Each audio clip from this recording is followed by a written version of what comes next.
இன்னைக்கு நம்ம பார்க்க போகிற டாபிக் என்னன்னு பார்த்தீங்கன்னா ப்ரெக்னன்சியில் வரக்கூடிய ஆசிட் ரிஃப்ளெக்ஸ். அது எதனால் வருது, அதை தவிர்க்கிறதுக்கு என்ன பண்ணலாம், நம்ம நேச்சுரலாக ட்ரை பண்ணாத முடியாத பட்சத்தில் மெடிசன்ஸில் என்ன பண்ணலாம் அப்படின்றத இன்றைக்கி பார்க்க போகிறோம். நமக்கு ஓபியில் வர நிறைய பேர் ஃபஸ்ட்டு சொல்கிற அந்த சிம்டம் அதுதான்.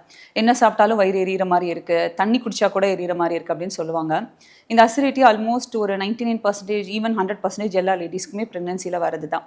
ஃபஸ்ட்டு நம்ம இது ஏன் வருது அப்படின்றத தெரிஞ்சுக்கணும். ப்ரெக்னன்சியில் ஹார்மோன்ஸ் நிறையா சுரக்கும் ஒரு பெண்ணோட உடம்புல. ப்ரொஜெஸ்ட்ரோஜன், ஈஸ்ட்ரோஜன் நம்ம எல்லாருக்குமே தெரிஞ்சது தான்.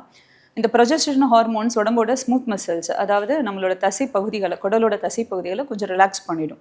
ஸோ ஃபுட்டு டவுன்வர்ட் மூவ்மெண்ட் இல்லாமல் கொஞ்சம் பேக்வர்ட் மூவ்மெண்ட், அதாவது அப்வர்டாக கொஞ்சம் ரிஃப்ளெக்ஸ் ஆக ஆரம்பிக்கும். இது அந்த ஹார்மோன்ஸ்னால வரும்.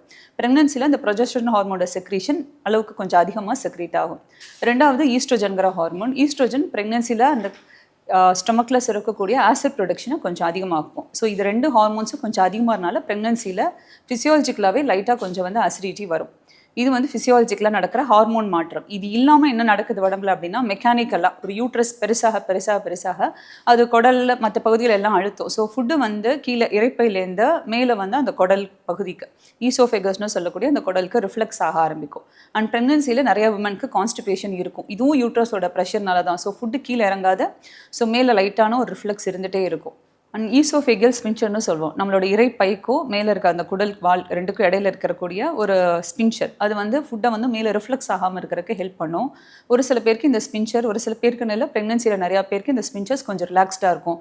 ஸோ ஃபுட்டு இறைப்பை தனக்குள்ளே ஹோல்ட் பண்ணிக்காத, லைட்டாக கொஞ்சம் ரிஃப்ளெக்ஸ் வர ஆரம்பிக்கும்.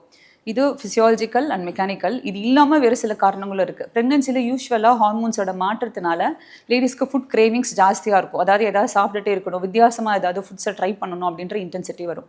இன்னும் சில பேர் ப்ரெக்னன்சியில் அந்த ஹார்மோன்ஸ்னால ஃப்ரீக்வெண்ட்டாக, அதாவது கொஞ்சம் நேரத்துக்கு ஒரு கேப் இல்லாமல் ஏதாவது குறிச்சிக்கிட்டே இருக்கிறது, சாப்பிட்டுட்டே இருக்கிறது, அந்த மாதிரி பண்ணுவாங்க. ஸோ அது அக்ரவேட் பண்ணும். சில பேர் சாப்பிட்ட உடனேயுமே கொஞ்சம் டயர்டாக இருக்குன்னு சொல்லிட்டு படுத்துருவாங்க.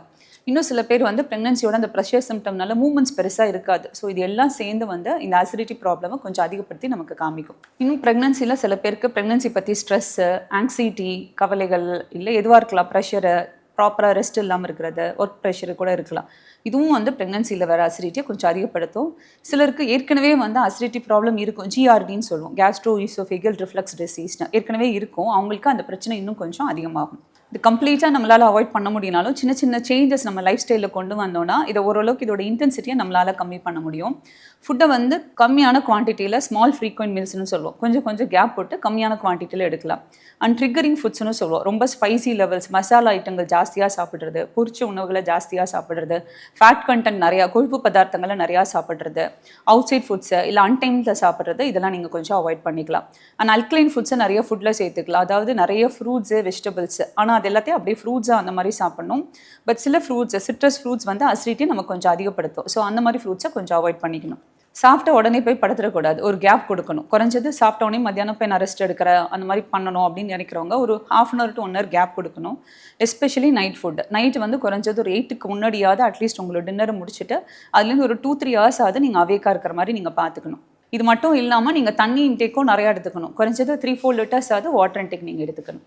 இது எல்லாமே பண்ணிடாச்சு, பட் இருந்தாலும் என்னால் கண்ட்ரோல் பண்ண முடியல அப்படின்னா நீங்கள் டாக்டர் பார்க்குறீங்களா, உங்கள்கிட்ட ப்ரெஸ்கிரிப்ஷன் கேட்டிங்கன்னா ஒரு சில பேர் ஆன்டாசிட்ஸ், அதாவது ஆசிடோட செக்ரேஷனை கம்மி பண்ணுறதுக்கான மெடிகேஷன்ஸ், அந்த மாதிரி ஏதாவது ட்ரக்ஸ் உங்களுக்கு கொடுப்பாங்க, நீங்கள் அதை எடுத்துக்கலாம்.